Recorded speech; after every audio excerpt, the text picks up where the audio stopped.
Hello, cheapskaters, and welcome to our show. There we go. I was a bit worried for a moment because I was going to say there was a lot of people in chat, and all of a sudden it was showing 0 people watching.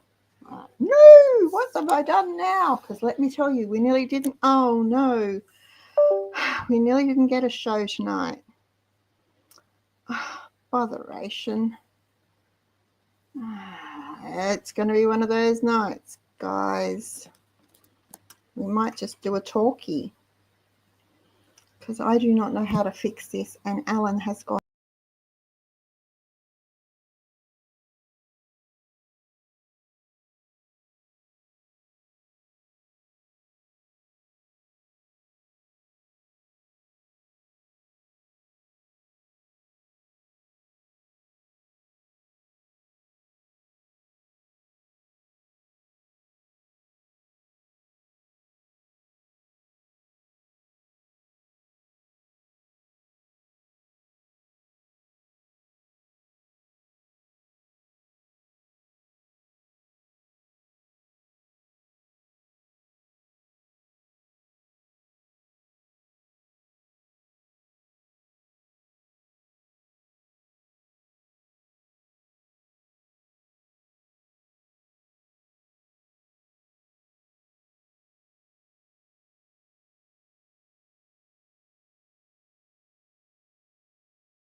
Okay. I can see me. If you can let me know if you'd see me, that would be good.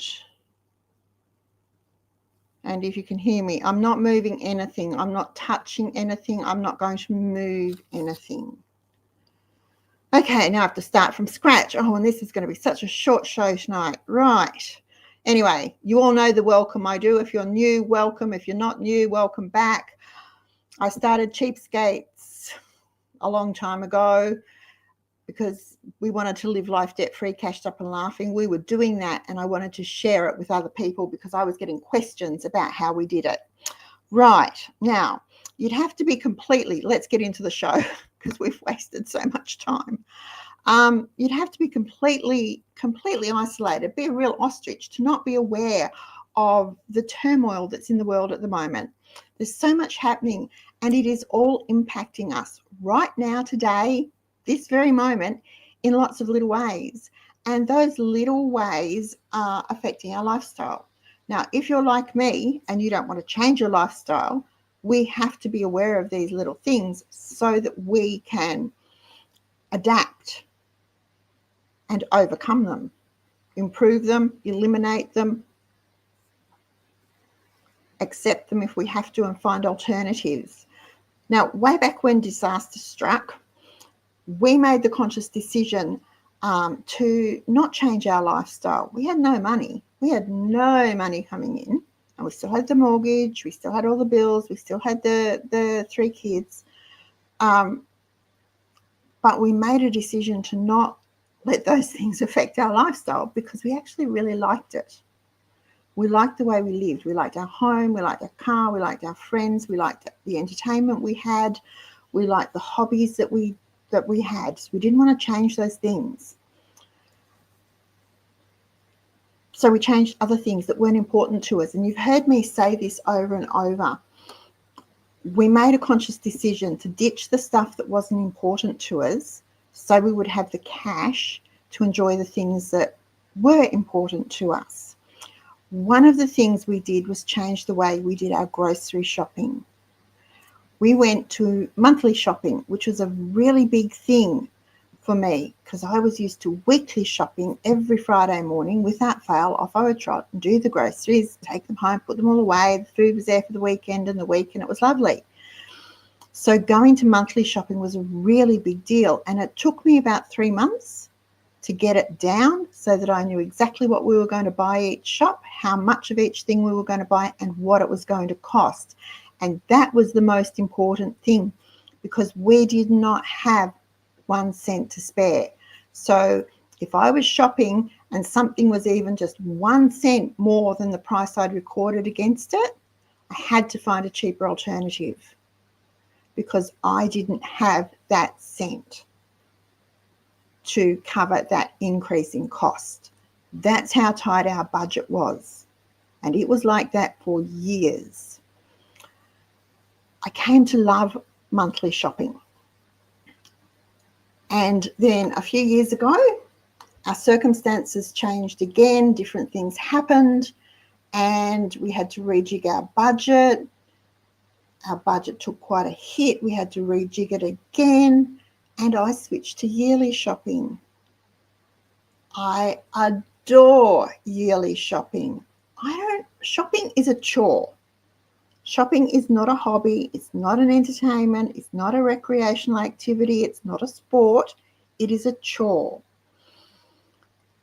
And it should be regarded as a chore, something that needs to be done efficiently in a timely manner to best serve us and our families, not something that we can relax and wander around and spend all day picking things up and putting them down and checking.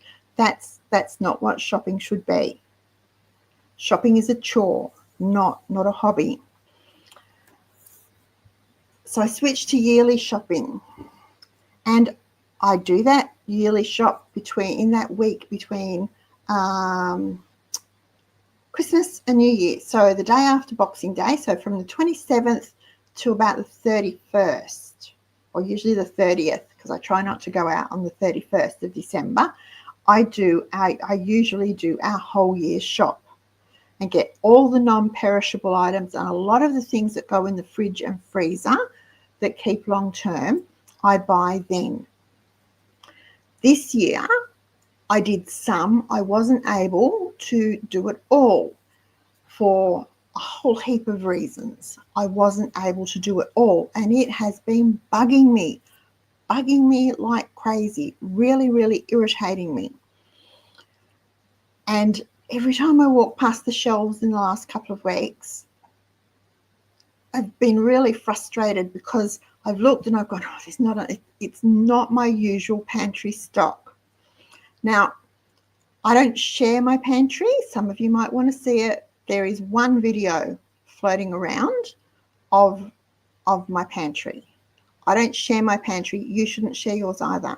It is a foolish thing to do, especially in this day and age. It is absolutely stupid to do videos of what's in your pantry and how much and where you keep it all, and it is just foolish. Don't do it. It's not safe. Can I stress that anymore? So I have only ever done one video of what's in our pantry. At the moment, it's about half of what it normally is, and it's really bugging me, especially as I've had some time the last few days. I took a tumble down the back steps and I was a bit bashed up. So I've had some time the last few days to just sort of sit, because my arm was sore, so I couldn't actually knit, I couldn't crochet. My hand was all sore and bruised, so I couldn't type. I could hardly breathe because I've got bruised ribs. So I just had to sit. And so I did something I don't normally do, and I went to the news and started watching the news. Don't do it. Don't do it. Go once a day or once a week maybe, but don't go all the time. It is really, really horrible. And what's on the news and reading on Facebook and catching up with different YouTubers that I follow, I was like, oh my goodness, I need to get this pantry filled and I need to do it now. So from now until the end of the month, I'm spacing it out because I'm still not quite 100%. I'm going to be doing a major, mega, massive, huge grocery shop, or 2 or 3 or 4, depending on how I manage it, to restock our pantry, because food security is important to me. It's important that I know I can put a meal on the table for my family. It may not be, in fact, I know it's not going to be, MasterChef quality or My Kitchen Rules. It probably won't even be anything like Better Homes and Gardens type quality. But it will be good, it will be tasty, it will be healthful, and it will fill them up. That's what I want to do. I don't ever want to not be able to feed my family or share a meal with anyone else that needs it if we come across them. Now, Annabelle posted yesterday, I think. I've lost the days. Sorry, Annabelle. I think it was yesterday in her Back to Basics. And she was talking about how little things make a difference in a person's life. A cup of tea and a biscuit. A simple little thing that costs, 50 cents at the most if you want to put a dollar value on it. If you're going to make a cup of tea and a homemade bicky and sit down and have a chat with someone, doesn't cost much. But if you can send them away with, a frozen tuna bake or some fresh produce from the garden to help them too, that's something else that we can do. And those little things all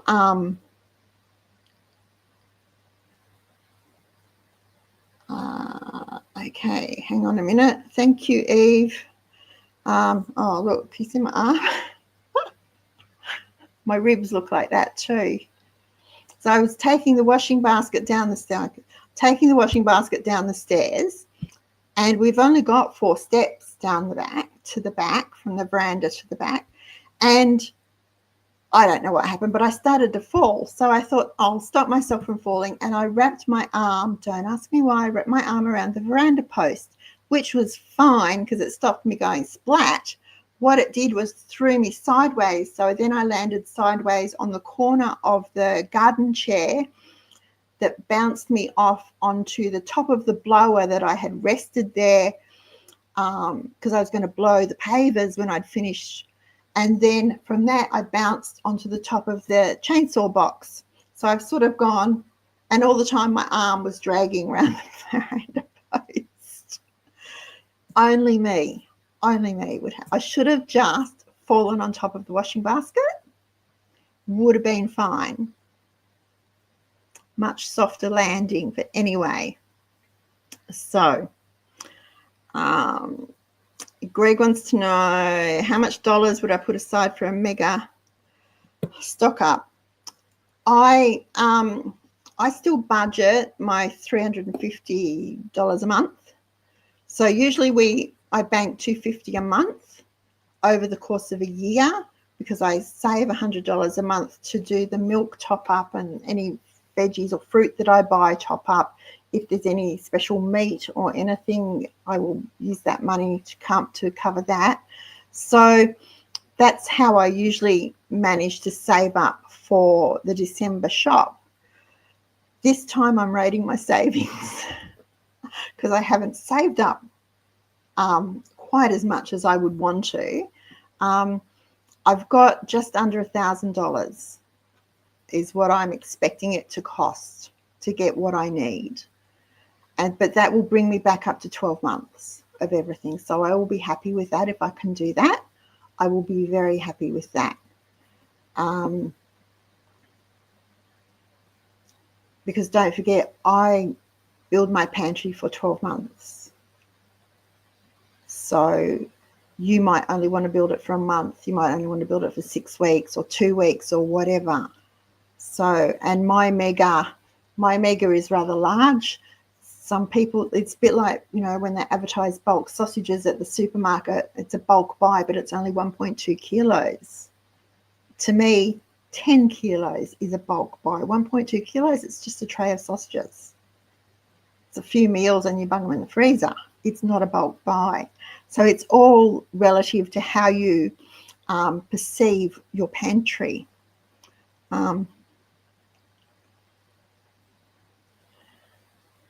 So thanks, Estelle.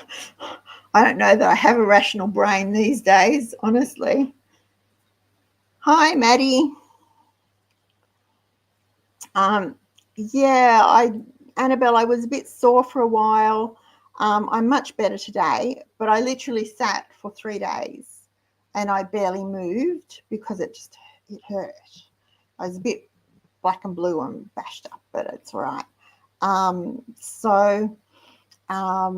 But I'm much better today. I don't think I'm up to vacuuming yet. Oh, what a shame. Someone else will have to do it. Or mopping the floor. Again, someone else will have to do it. I just can't. I couldn't clean the showers this morning. Oh, no. Someone else had to do them. But, I am as accident prone. I don't know. I just fall. This was a doozy, though. Enjoy your dinner, Maddie. Here you go. Natalie says, after the cyclone, 2 weeks worth of food is a must. Need to be able to keep it cold. Power station or generator might help some. Yes. Now, I heard, it might have been on, I don't know, it was on either Cheapskates Chatter or Tuesday Afternoon Club.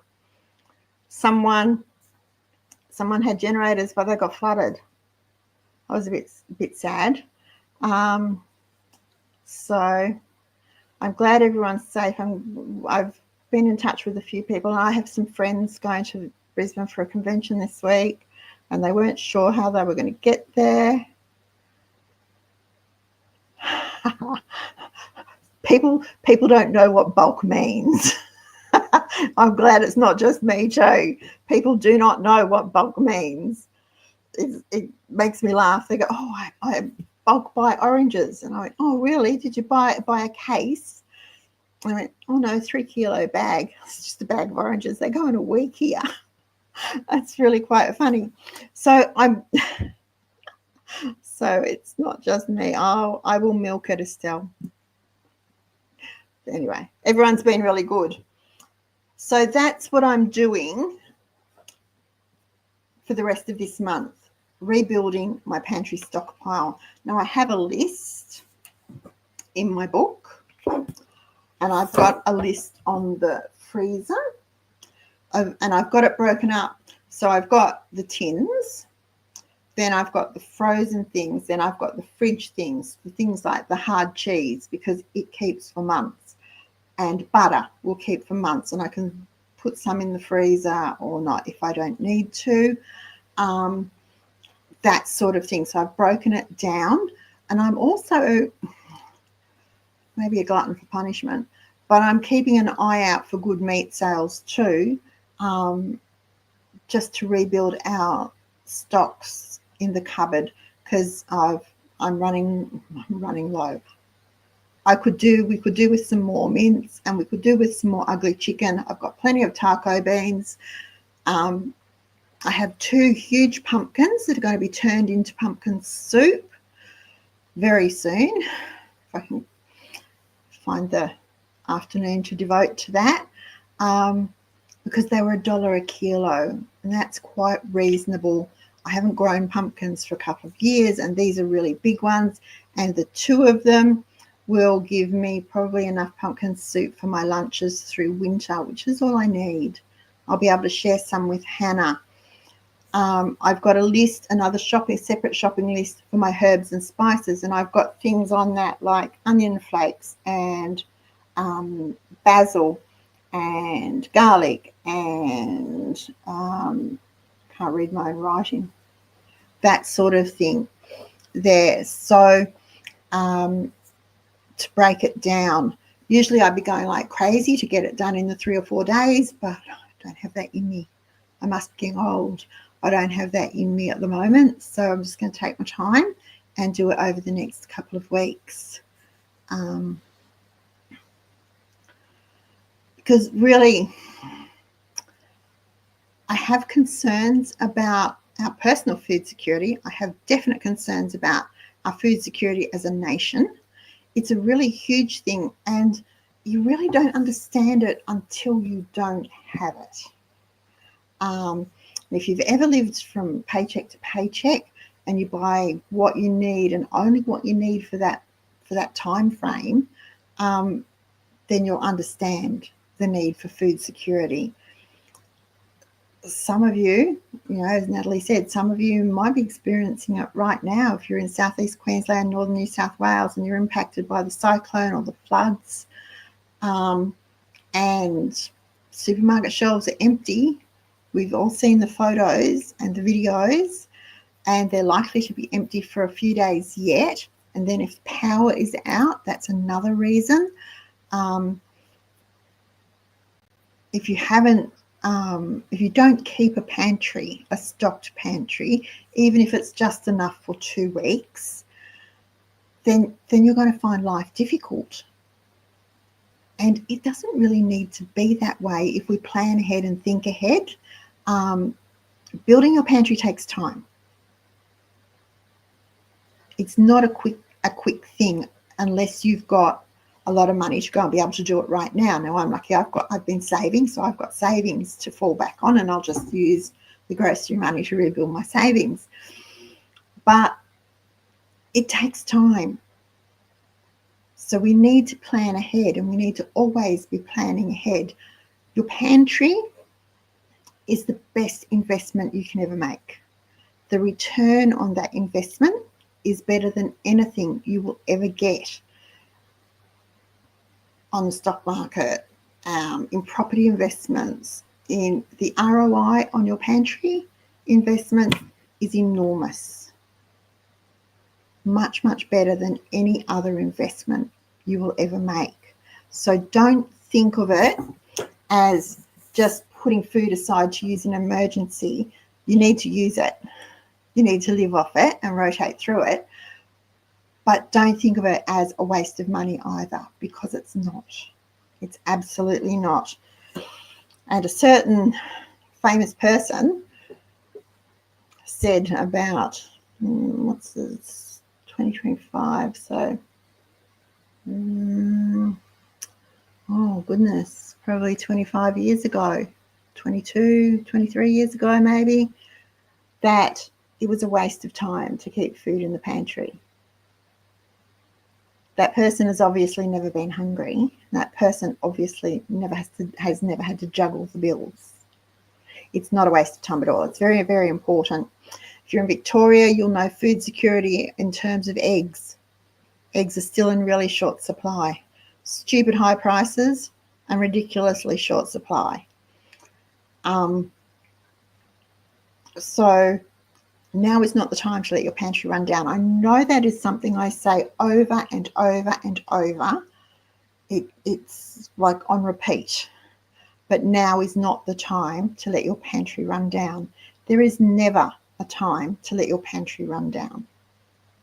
It is really important that you keep your pantry stocked. How stocked is entirely up to you. You know your circumstances, you know your needs, so you know how stocked your pantry should be. I can't tell you that. But, at a bare minimum, I was going to say a week. Natalie said 2 weeks. So there you go. Because anything could happen. You can get sick. You can fall down the back stairs and bash yourself up and not be able to move for a few days. But your family still needs to eat. You need to eat. So having food on hand means you can. It means you're not relying on Uber Eats and what's menu log and those sorts of things for home delivery, and spending a week's grocery money on one meal. It just makes sense. It just makes sense. And it doesn't take up a lot of space. Really, it doesn't.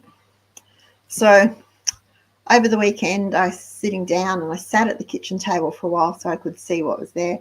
And I made notes of what I need to get, and things like tuna and beetroot, pineapple, apricot nectar. How could I run out of apricot nectar? But because I don't buy it from the supermarket, I buy my apricot nectar from Food Factory Sales, which is an SPC outlet. So it's slightly cheaper. And I don't go there all the time. Corn, tinned corn, I use when we're away camping. I use tinned corn. Baked beans, can never have too many baked beans in this house. Things like that. I think that's about all the tinned things that we need. But then there's the cereals. So Wayne's decided he likes All Bran again, so I'll get stock up on All Bran, and I just get the Aldi one. Whatever the Aldi equivalent of All Bran is, he likes it. Wheat Bix, again, I get the Aldi one. Those sorts of things. So the list is divided up. There's some things that I will be shopping around for better prices on, like the flour. I will check Coles, Woolies, Aldi, Costco, because I like to get the bigger bags of flour if I can. It's easier for me to get those 12.5 kilo bags and keep them in the laundry freezer than the little bags. Little bags take up too much space. I know that sounds weird, but they're fine in the laundry freezer. So if I can get those, I will be happy. Rice, I need to get pasta, those sorts of things, but they're all different. So I've got the list broken down and sorted out so that when I go out, because tomorrow will be my first shopping day, when I go out, Tom's coming with me to help. He can do the lifting and the pushing and the packing, and I'll just go along for the ride. We will start, and we'll start with our Coles shopping tomorrow. Thursday, I might do the Woolworths shopping, and then Friday, if I can get up early enough, we'll do the Aldi shopping and see how we go. Because, again, I won't be able to get the quantities I want of everything in one hit from those stores. I did luck out. Now, I did luck out with the tomato soup. Tomato soup's gone up to $1.30 a can, just the generic Coles and Woolworths one. I don't buy brand name tomato soup. And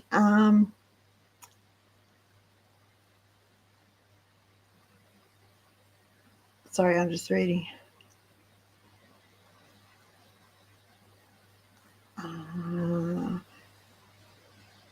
I'll come back to you in a moment, Joy. And check your Coles, because my local Coles,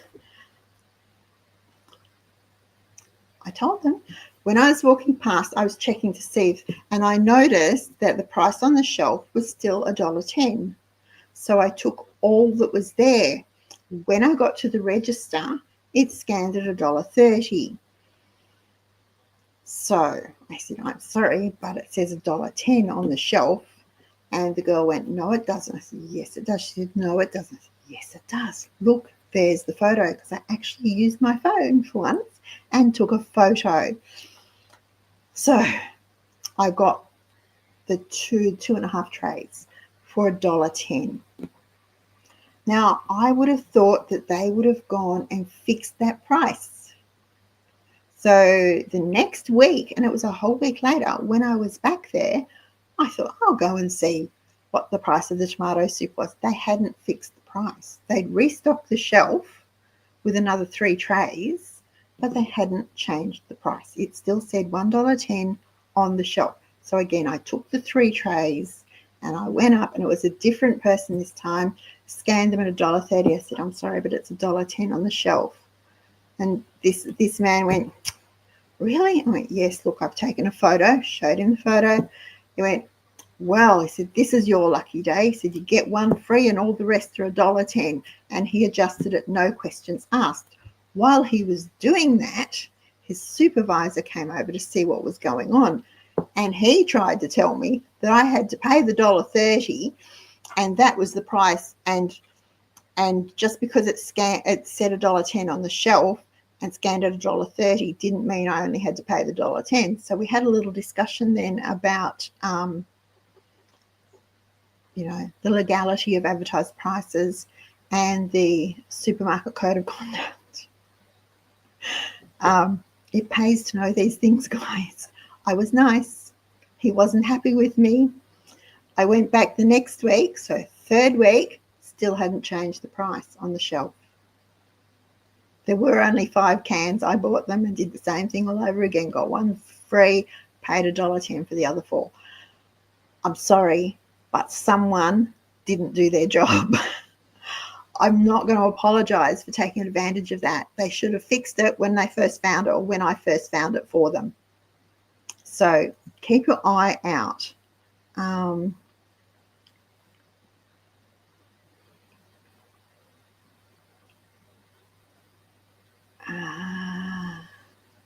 Right, Joy says she's been getting flyers from Costco opening locally, because they have a Costco opening over their side of town soon. Thinking about lashing out and joining. How much is it, Joy? $65, $69, something like that. I don't know how much it is. Is there someone with a membership you can go and do a price check of the things that you would buy? Because I find often, because I don't buy brands, that I can get the same price or less when the equivalent item is on sale at Coles, Woolworths, Aldi. So it's not, I keep the membership for mince, because the mince is actually, the $9.99 mince is really good. Their eggs aren't a bad price. And I like the Hershey's cocoa. So I do get the money back in those things. I have been known to splurge on a box of croissants every now and then. And there's sandwich meat that I buy. What's it called? It's got a funny name. It's ham. Wayne likes it. It's got a funny brand name. But there's sort of 3 joined packs, and Wayne likes that on his lunches, and it works out to about half the price per kilo of buying it from the deli. and it's triple smoked and yada, yada, yada. So he really likes that. So I use it for that. You also have the advantage of having a petrol station connected to your Costco. And it's supposedly the biggest one in Australia, 38 Bowsers. So they must be expecting a lot of people to buy fuel over there. So that would be a good thing too. Hi, Jane. That would be a good thing too, to think about. Work out your savings with your Coles or Woolies 4 cents as opposed to however much it is at Costco. We don't have, I think Moorabbin is our closest Costco petrol, and it's too far for me to go. Kylie wants to know, do I adjust my buys for a shrinking household? I wish I could say I had a shrinking household. I really do. But our household is only shrunk sometimes. I remember saying to someone once, I still cook the same way I normally do, because on Monday, Tuesday and Wednesday there's only 4 of us. Thursday, the boys do pizza and I have scratch, unless Hannah's here, in which case I will make something. See, and Hannah's here, I'll make something. It might be tuna surprise or quick rice patties or something like that, noodles, something. And then Friday, Saturday, Sunday, depends who's wandering around. Sometimes there's only Wayne and I, sometimes there'll be 3 of us, 4 of us, 5 of us, sometimes there's 7 or 8 of us, depending on who's around at the time. So I haven't adjusted in terms of that. I still shop the way I shopped when everyone was here and we were a family of 5. Because if it stretches out a bit longer, great. I'm happy with that. I can live with that. But it also means I'm not panicking if, for whatever reason, I end up with a house full of visitors for a meal. It's not going to throw the grocery budget out of whack, if that makes sense.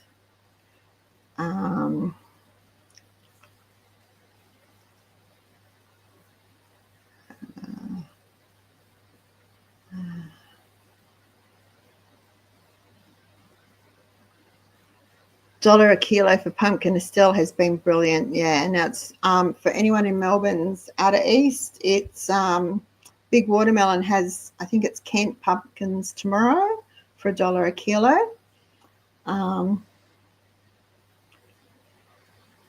I do dry my own Fiona, but I don't grow enough to last me the year. Basil and rosemary are my favourite herbs. I use them just about every day.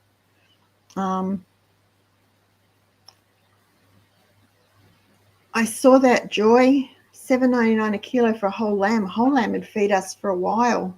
Did they give any indication of just how big they were? Sometimes, depending on the age of them, sometimes they can be quite big, which would be great. A leg of lamb would be really, really good. I saw that, and I almost asked Wayne if he had any work over that side of town. I was going to get him to put the fridge out of the camper in his van and fill it up for me. That's a great deal. So anyone, that's Western Quality Meats in Tarneet, have whole lambs for $7.99 a kilo for anyone on that side of town. That is a brilliant price. If you are going to dehydrate pumpkin, you need to cook it first. You can dehydrate it, but it needs to be steamed first and then dehydrated. And usually it's best then if it's made into a powder for pumpkin soup or to thicken a casserole or a stew or something. Dehydrating it in pieces like you would for roast pumpkin isn't, no. You can freeze dry it, but you can't, to dehydrate it like that isn't successful. But you do need to steam it first before. I used to do it raw. I used to use my mandolin and slice it so it was paper thin and do it raw, but I was powdering it. I was dehydrating it and then powdering it.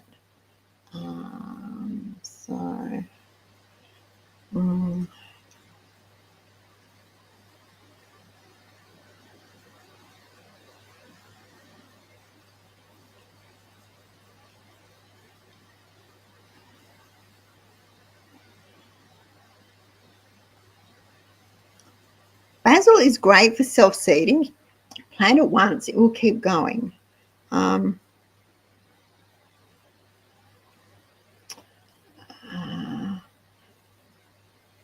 Joy, your flour and sugar, look, it really depends on, for flour and sugar, I don't buy fancy flour. I buy plain flour and I buy self-raising flour. I don't buy baker's flour. I don't buy, I just don't. I never have, I never will. To me, it's pointless. My bread is fine with plain flour. My cakes are fine with ordinary self-raising flour. So it's about not even 5 cents. I think last time I checked, it was only about 2 cents a kilo cheaper than Coles. And then if I went to Woolies and used the 10% off, that brought it down even more. I can't tell you on sugar because I don't buy sugar very often.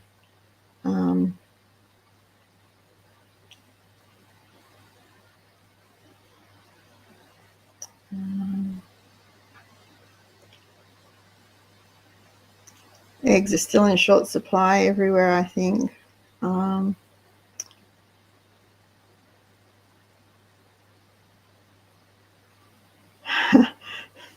Uber Eats closed and Macca's ran out of food.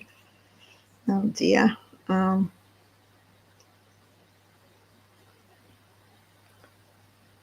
Estelle, the reject shop has some good off brands sometimes.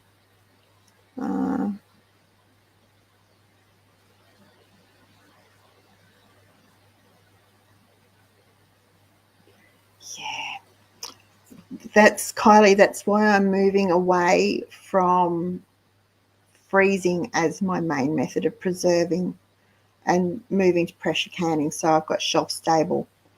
With shelf stable, I only have to worry about earthquakes, and we're not quite in an earthquake zone. Although in saying that, in the last 3 years we've had 3, so it's just hilarious.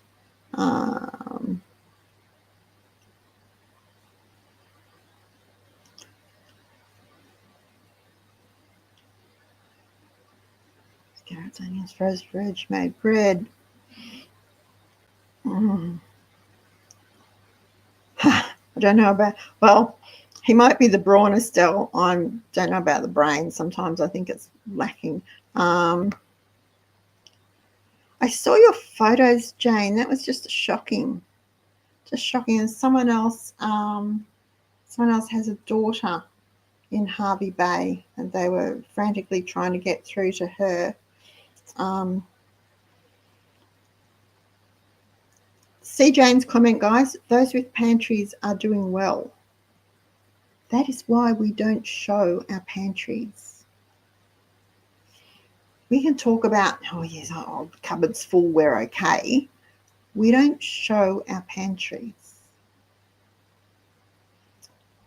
If this cyclone, rain event, flooding, whatever, was to last for longer than the 2 weeks, and it was going to be 3 or 4 or 5 weeks before trucks could get through because the train lines ripped up and the roads have been totally destroyed and helicopters can only drop so much, people will be looking for food.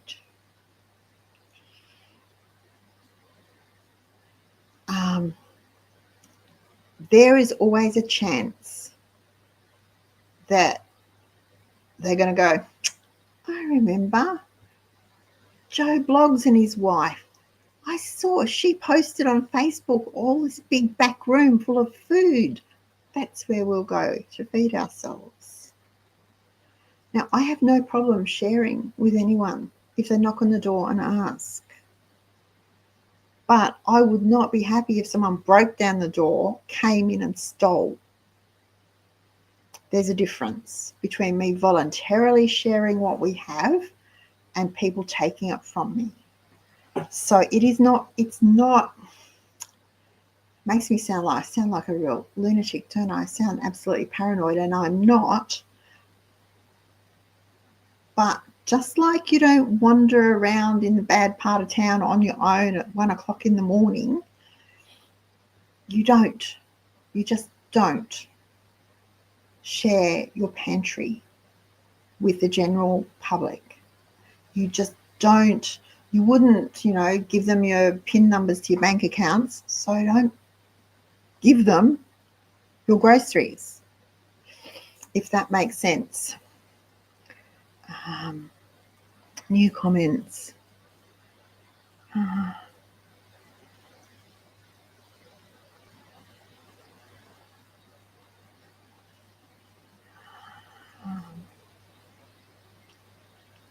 You are avoiding putting yourself at risk. You're just being, it's not being selfish, and it's not being paranoid. It's not being scared. It's just being wise. You don't leave your car, go shopping, park your car in the parking lot and walk off and leave the keys in it. That would be foolish. That would be asking for someone to come along and steal it. Same deal with sharing your pantries.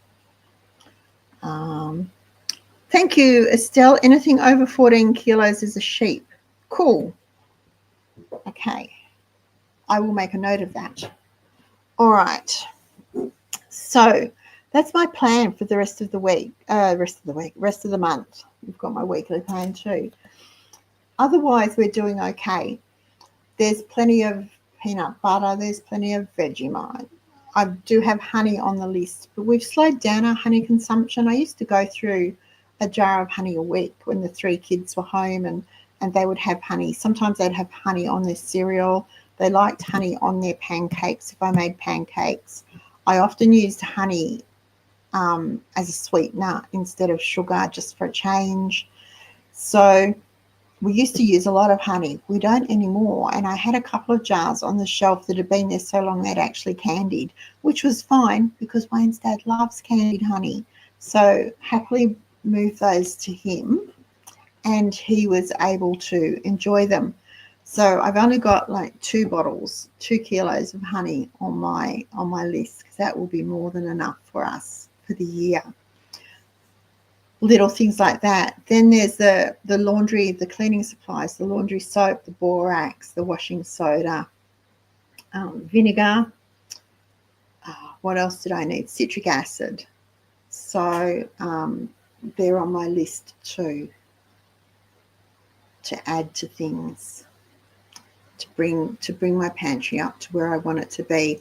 We've got plenty of toiletries. There's heaps of shampoo. There's more than enough shampoo, toothpaste, conditioner, deodorant, soap, heaps of soap. Between, I was able to get a bulk buy of Dove, pink Dove, and I shared that with Wendy. That was a couple of years ago. I'm still using that pink Dove. And, of course, my homemade soap, my own soap. There's plenty of soap. If I need to, I can make shampoo bars. I've got all the ingredients for that, so that's fine.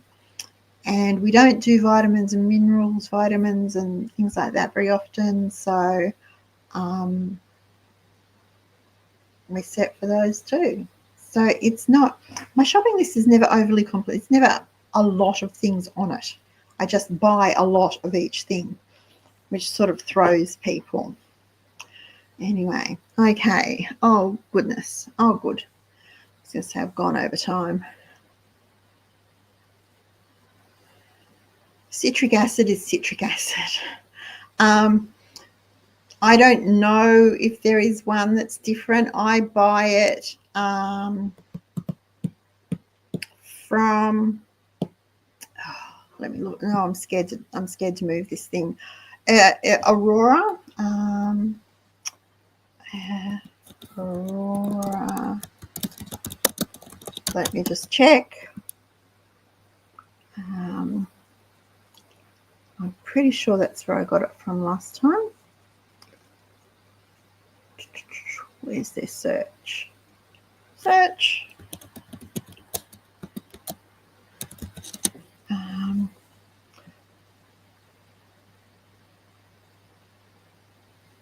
Oh, it's gone up a lot. Oh, no, it hasn't much. I get it because I use it for cleaning. I buy it in bulk in a 5 kilo bucket from Aurora Cleaning Supplies in Dandenong South. I was going to say just Dandenong, but I think it's technically Dandenong South. It's $5, $30 for a 5 kilo bucket. That lasts a very long time. Now I only use it for cleaning.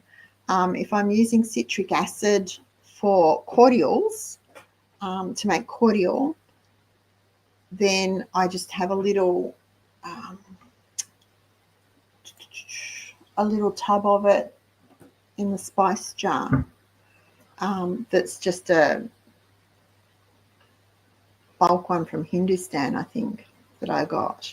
I'm not sure if there's, well, it's a bit like bicarb, food safe and non-food safe, a bit like vinegar, cleaning vinegar and regular vinegar.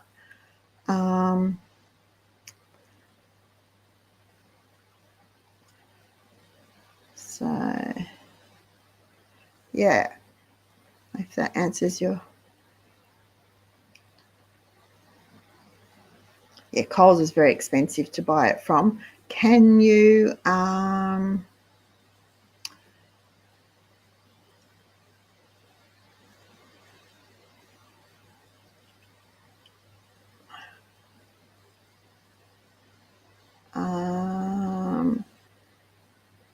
well, they used to have spring lamb, two-tooth lamb and then mutton, wasn't it? Is that how it used to go? Something like that, Emma? Yeah, it's about, well, it's gone up. It's $6 a kilo from Aurora now in the 5 kilo bucket. But that lasts a very long time. A little goes a long way.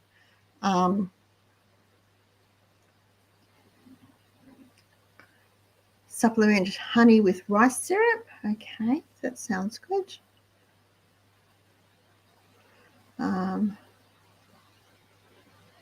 Citric acid is a great cleaner, an absolutely brilliant cleaner. Use it to clean your toilets. Use it to, if you've got lime scale in the kettle, thermoses, coffee mugs, tea mugs that are stained. Just a quarter teaspoon of citric acid in about a quarter cup of hot water, just enough to cover the stain, and let it sit overnight.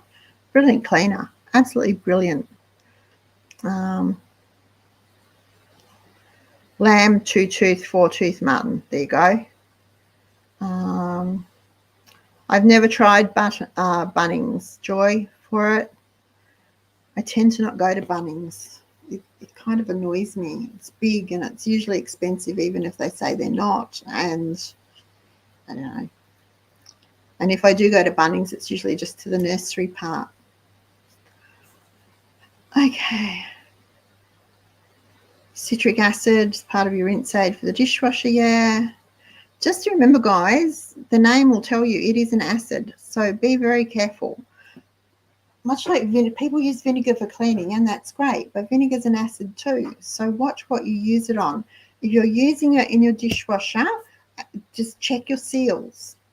It's an acid. It will affect the seals on your dishwasher. It will affect the wheels on your racks and things like that, much like vinegar does if you use it on stone or marble. It's an acid, so you need to be careful. We think these things are safe, and yes, they are, but we still need to use them with caution. And I know someone's going to scream at me and say I'm wrong, but I'm not.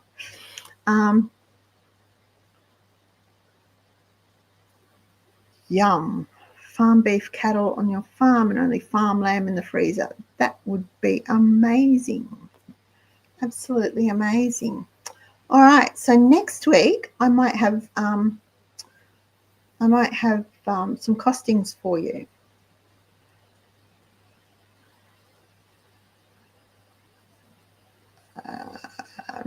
It's called pH buffer, isn't it? Bicarb soda from the pool shop or Bunnings pool section is called pH buffer. Yeah, all right. Okay, so yes, next week I might have some costings for you. I'll tell you what I got. I won't tell you how much I got, but I'll tell you what I was able to get and what I still need to get, and we'll go on from there. Thank you so much, everyone, for sticking with me tonight, even with the crazy beginning. Now, before you go, you know what I'm going to say. Please be sure to like our show. Give it a thumbs up. If you're watching on the replay, please give it a thumbs up. If you're not already subscribed, click the subscribe button so we can notify you of new videos and new live shows, and then you won't miss out. And lastly, something you can do that will really help our channel grow is simply share this video. There's a share link. It sends a link to your friends and family, and that's it. We don't contact them or annoy them. It's entirely up to them if they choose to watch or not. But growing our channel is important because it means we're spreading the word that it is absolutely possible to live the cheapskate's way, which is debt-free, cashed up and laughing, even in 2025, in this ridiculous world that we live in. And I just want everyone to know that we might call ourselves the Cheapskates Club, but we live a really good life. We do not go without the things that we need. We don't go without most of the stuff we want. Some of the things we want are just ridiculous. Like I keep teasing one and saying I want a square yellow diamond ring. I'm never going to get a square yellow diamond ring because I really don't want it. But I tease him about it. Little things. Because we choose to live the cheapskate's way. We ditch the stuff that's not important to us, so we've got the money to enjoy the things that are. Okay. Have a great week, everyone. And until next time, happy cheapskating. I'll see you next Tuesday. Bye.